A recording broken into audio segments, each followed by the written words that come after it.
along in my automobile. For 23 years, classic car enthusiasts have been cruising to Conneaut Township Park on Thursday summer evenings to show off their vintage vehicles, talk to friends and interested visitors, make new friends, and maybe learn a thing or two.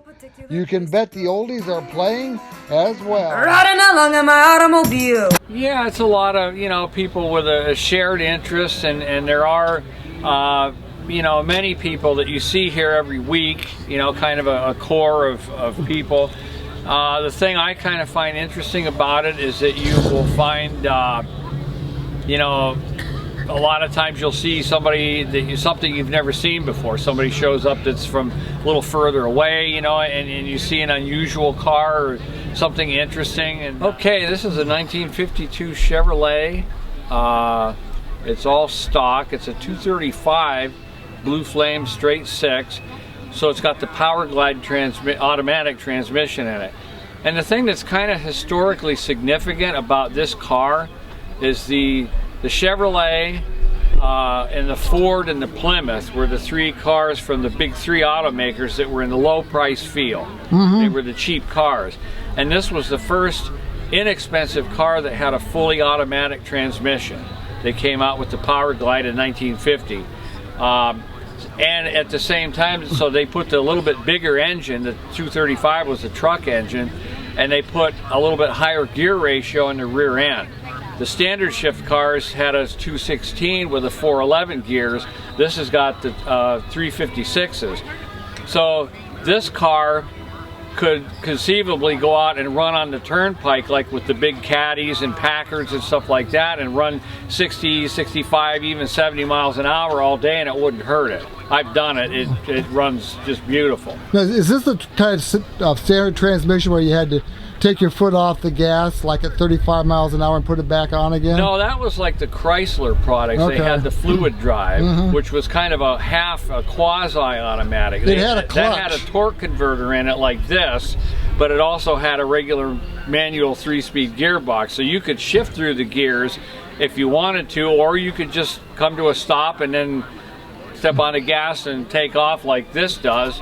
But it wasn't technically a fully automatic. So where did you get this? Kind of a long story, but it was an acquaintance.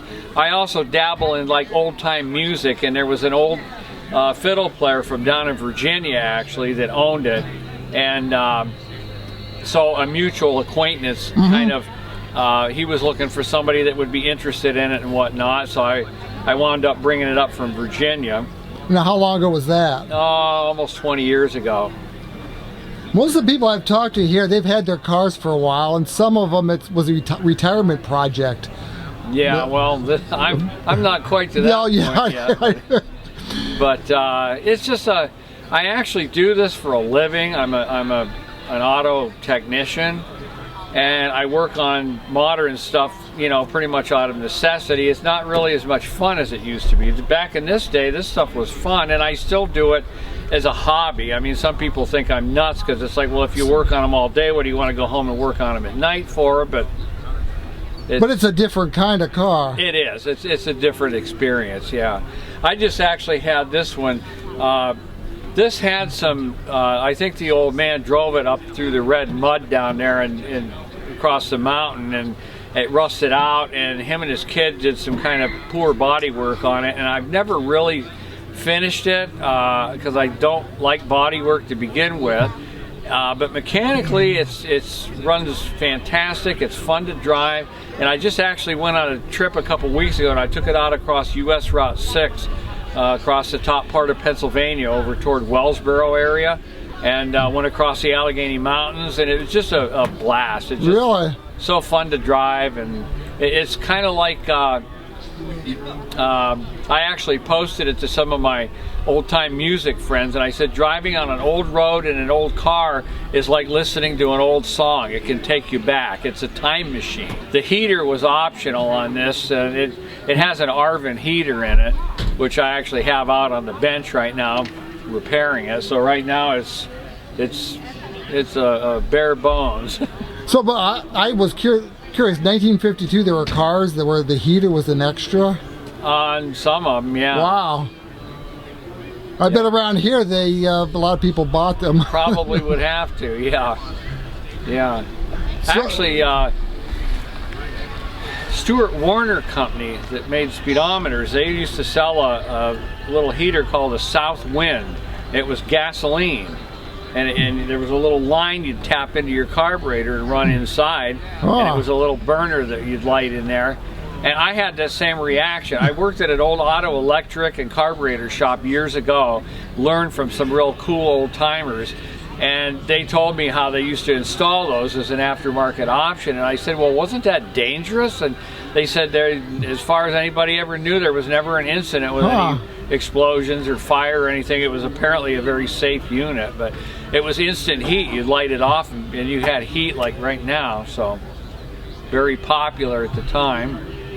He also had the big long drill bit where they used to drill a hole to put the spotlight. You know, that was another popular option. Everybody wanted a spotlight back in those days. What, for deer? Or? I don't know. Just it was just a novelty. I don't know why exactly, but. You get a lot of people pointing at you when you're driving by, or you just stop and ask? I think old cars get a lot of attention. You know, a lot of people notice them and wave and, you know, all that type of stuff. My baby beside me at the wheel. I stole a kiss at the turn of a mile. It's a 1955 Chevy half-ton pickup. I bought this in early 1970, so how long is that? Okay. Well, that's still 51 years? Yeah. And have you worked on it continually since then? Or? No, it's set in my barn for 30 years, unrestored. I brought it back from California, where I bought it, and life, job, children kind of took the back seat, and when I retired, I went to work on it. So that was your retirement goal, was to work on this car that you bought in truck that you bought in 1970. Yes. My wife said that she'd like to take a ride in it once before we die, so I had to get busy. So when did you get started on it? Oh, let's see. Probably about 10 years ago. And I spent roughly 3 or 4 years off and on working on it. What did this look like originally? It was gray, kind of dull looking. I went through everything. This is what they call a frame off. I had it right down to the bare frame and started from there and come up. Did the motor, did the frame, did all the body work, all the glass work and everything. Basically, I put it back together. Wow. So was it like a couple hours here, a couple hours there? Yeah. Work until you get frustrated and then stop and come back later. And then is it easier the next time around? Definitely. You learn.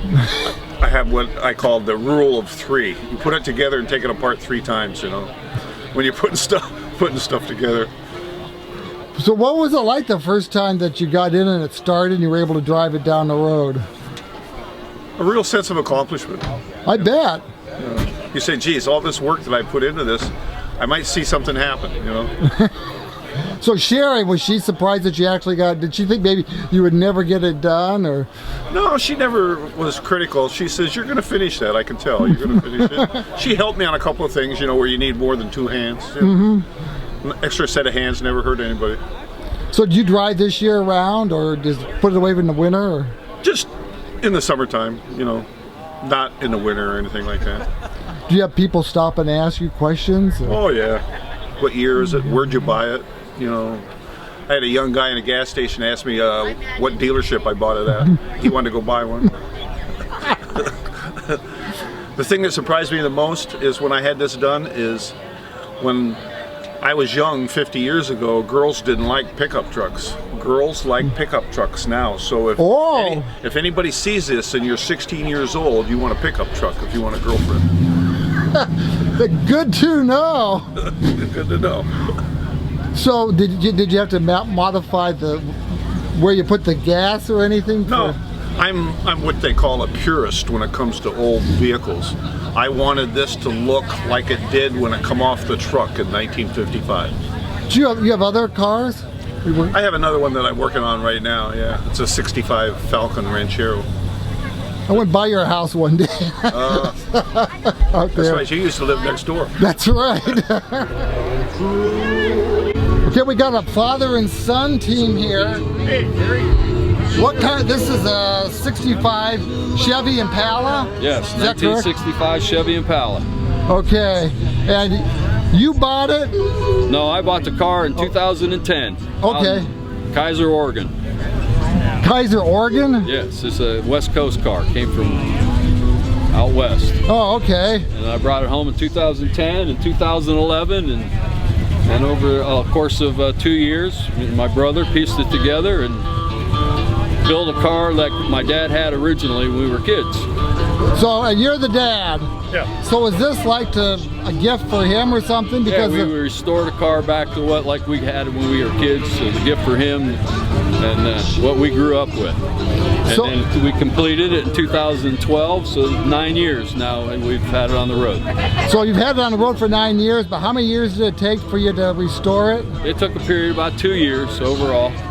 A little here, a little there. or- Yeah, and then over a period of, in 2012, 7 months we spent on it to get it ready for a show in July. We took it to the Sock Hop in Conneaut in July 2012. It was the first event.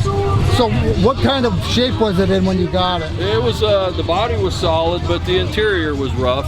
Still has the original headliner, the original windshield, and the front end was replaced off another car. But other than that, it was a pretty solid car. So how much does it cost to restore a car? Overall, by the time we were done, we had about 23,000 in it overall with the motor and everything that we put into it. All new emblems and chrome, and by the time the paint job, it had been painted twice, so it adds Wow. So how much did this car retail for originally? up. The one my dad bought originally was $3,100 back That in was the 19. invoice I just had there and showed somebody. Here, I'll show you. So this is the invoice. Well, this is the original car that he bought Yep. that you replaced. Exactly. That car got away from us in like 74, 75. Got in bad shape, and then got away from us, got away from the family. So I rebuilt this car to duplicate what we had when we were kids. Because there was only so many of them made with the 425 horsepower engine, the big car. Uh-huh. The Chevelles got them, and the Corvettes got them, and then there was like 3,700 of the Impalas that got that engine, but it had to be special order. That's why it was, what does it say, $3,122. But I think he got it for like $3,000 out the door. Do you drive the car often? Yeah, about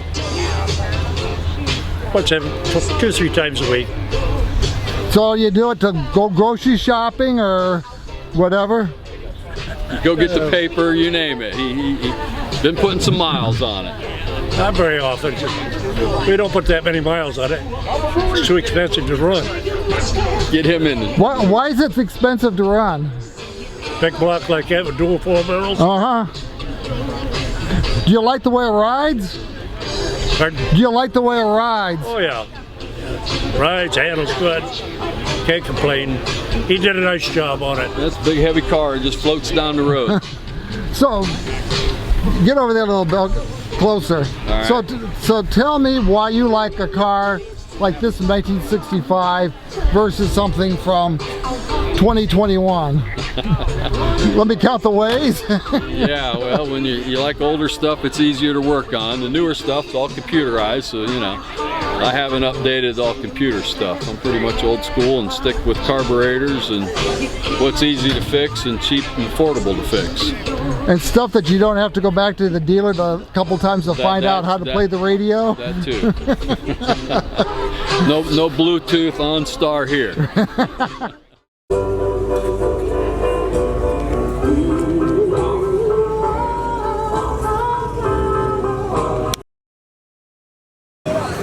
'54 Hudson Hornet Special, original 308 Twin H, hydromatic, dual range.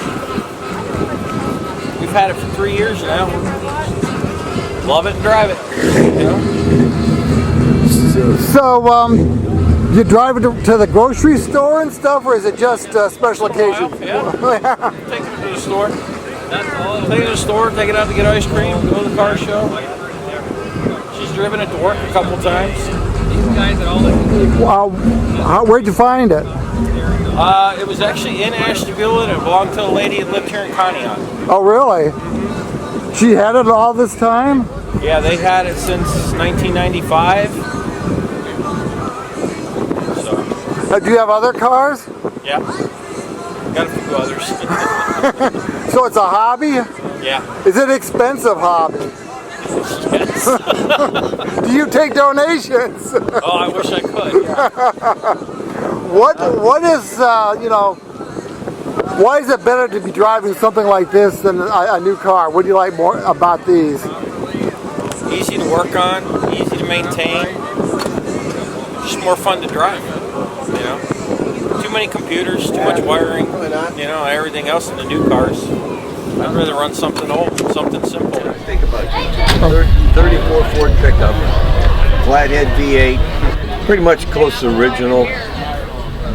There's some news. It's hydraulic brakes on it. They were all mechanical originally. 12-volt system. So how long have you had the car or the truck? I've had this about 16 years. Yeah. Where did you find it? I bought it almost down into West Virginia, south of Pittsburgh. Took about 12 years to restore it. Of course, I was working back then, so. What did it look like back then? Well, it wasn't black. It was kind of a greenish color when I bought the thing. And condition-wise? Not good. not good. What kind of things did you have to do to it? Basically rebuild everything on the truck. Engine, transmission, rear end. It was all taken apart and just a frame set on sawhorses, and then you build it all back. Wow. Then you put it all back together. So was it in a garage somewhere, or? When I bought it? Yeah. Guy had it advertised in, I think, the area shopper. That's where I bought it out of. You always been interested in like classic vehicles? And yeah. I've had quite a few over the years. So what's the advantage of this, besides just being a hobby, keeping out of trouble, but what is the advantage over a modern car or truck? No.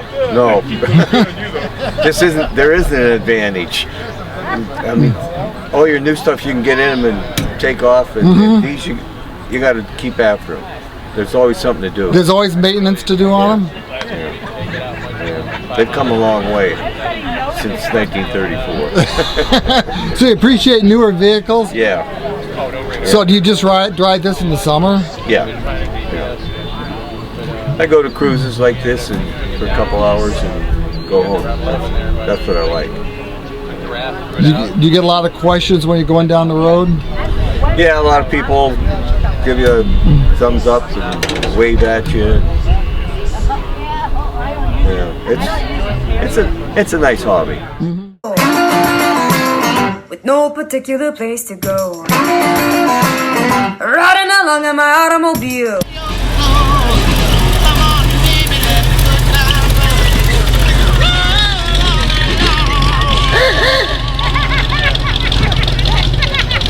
Got it.